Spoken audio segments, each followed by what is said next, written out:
Hello friends, welcome back to my channel care lifestyle ব্লগে তোমাদেরকে স্বাগতম। আমি ভালো আছি, আশা করি তোমরাই ভালো আছো। আজকে সকাল সকাল চা নিয়ে বসে পড়েছি ঘুম থেকে উঠে। আর কিছু নিইনি, বিস্কুট কিছুই নিইনি। চা খেয়ে সকাল সকাল স্নান করে পুজো দেওয়া হয়ে গেছে। সোমবারটা মানে আমার সকালবেলায় ভোলানাথের পুজো দিয়েই শুরু হয়। তারপরে এই যে সকালবেলায় বোন এই আলপনাটা দিয়েছিল, তাই তোমাদের সাথে শেয়ার করলাম। সকাল সকাল পুজো দিয়ে তারপরে আমি ছাদে চলে গেছি। ছাদ দেখছি প্রচুর রোদ আজকে, আর প্রচুর হাওয়া। আকাশটা কিছু বোঝা যাচ্ছে না, তাকানো যাচ্ছিল না, এত রোদ। তারপরে দেখো আমাদের পুকুরটার জলটা পুরো চকচক চকচক করছে রোদটা পড়ে। প্রচুর রোদ, ওইদিকে সব স্নান করছে। স্নান করা দেখলে ছোটোবেলাকার স্নানের কথা মনে পড়ে যায়। পুকুরে কত স্নান করেছি আমরা ছোটোবেলা। কি জানো তো, এমন এমন জিনিস আছে না, ছোটোবেলাকার স্মৃতি মনে পড়ে যায় সেইগুলো দেখলে।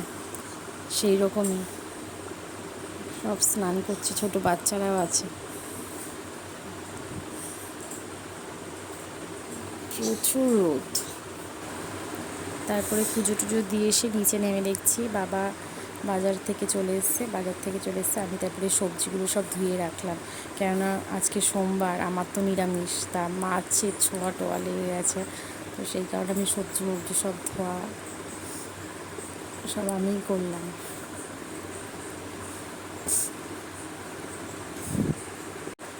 সোমবার বলে বলছি না, এমনিতেও এই বাড়িতে সবজি বাজার থেকে নিয়ে আসার পরে মা এমনি ধুয়েই রেখে দেয়।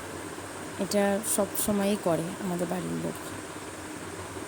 ওই কারণে সকালবেলায় পুজো দেওয়ার পরে নিচে এসে দেখছি বাবা বাজার থেকে চলে এসছে। তারপরে মা সবজিগুলো ধুচ্ছিল। তারপরে আমি বললাম কি দাও, আমি ধুয়ে রেখে দিচ্ছি। তারপরে আমি সবজিগুলো ধুয়ে রেখে দিলাম। কী বলতো, আজকে সোমবার তো, বাবা বাজার থেকে এসছে, তা মাছ টাছ সব একসাথে নিয়ে এসছে। মাছ দিয়ে তারপরে এমনিতেও মাছ না নিয়ে আসলেও আমরা সব ধুয়েই রান্না টান্না করি সবজি। তারপরে এই যে বাবা মাছ নিয়ে এসছে, এদিকে মাছ ধোয়া হয়ে গেছে, মাছ ধুয়ে রেখে দিলাম। তারপরে এইদিকে বাবা নিয়ে এসছে গুগলি।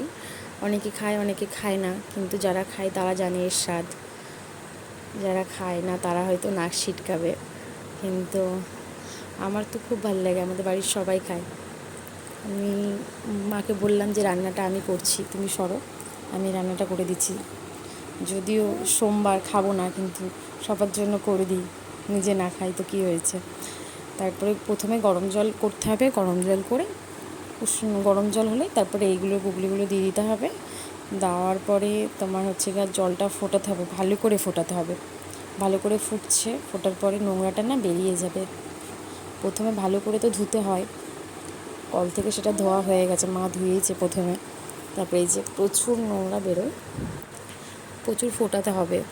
তারপরে ফোটানো হয়ে গেছে, অনেকক্ষণ ধরেই ফুটছিল। তারপরে আমি এদিকে কড়াই বসিয়ে নিয়েছিলাম, এইদিকে মশলাটা করব বলে, ওইদিকে ফুটছিল। তারপরে এই যে গরম তেল হয়েছে, গরম তেল, সর্ষের তেল দিয়েছি। তারপরে একটু চিনি দিয়েছি, চিনি দেওয়ার পরে গোটা গরম মশলা দিয়ে দিয়েছি, তেজপাতা, গোটা জিরে, তারপরে কাঁচা লঙ্কা, তারপরে পেঁয়াজ আর আলু একসাথে কেটে তারপরে তোমার দিয়ে দিয়েছি। নাড়াচাড়া করতে হবে, ভালো করে লাল লাল করে ভেজে নিতে হবে পেঁয়াজটা, আলুটা, লঙ্কাটা দিয়েছি, লাল লাল করে ভাজা হয়ে যাবে।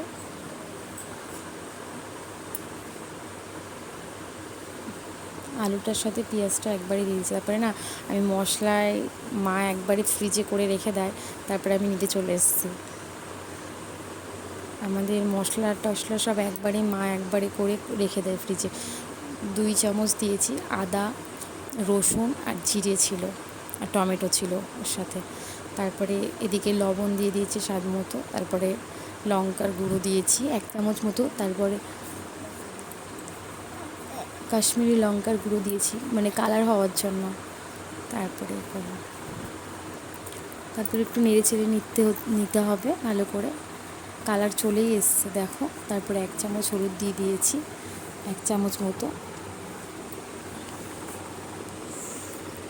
1 চামচ মতো হলুদ দিয়ে তারপরে সামান্য ভাবলাম যে অল্প একটু লাগবে হয়তো, তো সেই জন্য দিয়েছি। কালার ঝাল সব তোমাদের স্বাদ মতো তোমরা নেবে।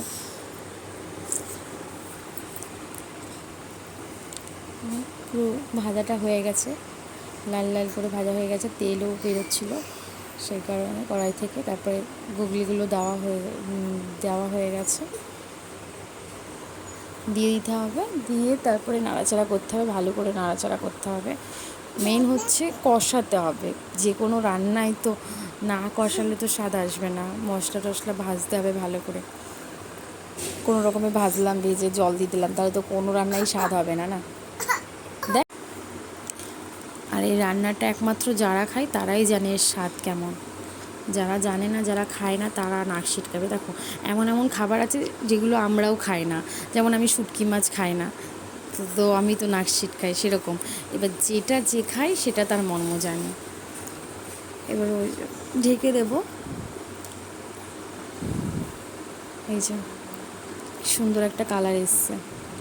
বলে না, মানুষে বলে না এই যে বিড়াল মাছের গন্ধে চলে আসে, সেরকম এর কিন্তু এই খাবারটা খুব প্রিয়, ওই গন্ধেই চলে এসছে। আর এমনিতেও মাছ হচ্ছে, মাছ তো খায়, বাড়ির একটা বিড়াল। তারপরে এই যে গরম মশলাও করা ছিল, ফ্রিজে রাখা ছিল, এটা নিয়ে এসে গরম মশলার গুঁড়ো আর ঘি, যারা খাবে তারা একটু ঘি দিয়ে দিতে পারে, ঘি গরম মশলা। তারপরে এদিকে নিরামিষের জন্য মা এদিকে রান্না নিরামিষের তরকারি কেটে রেখেছিল। তারপরে মেয়ের জন্য আমি 2টো মাছ ভেজে নিলাম। মাছটা আজকে আর করা হবে না।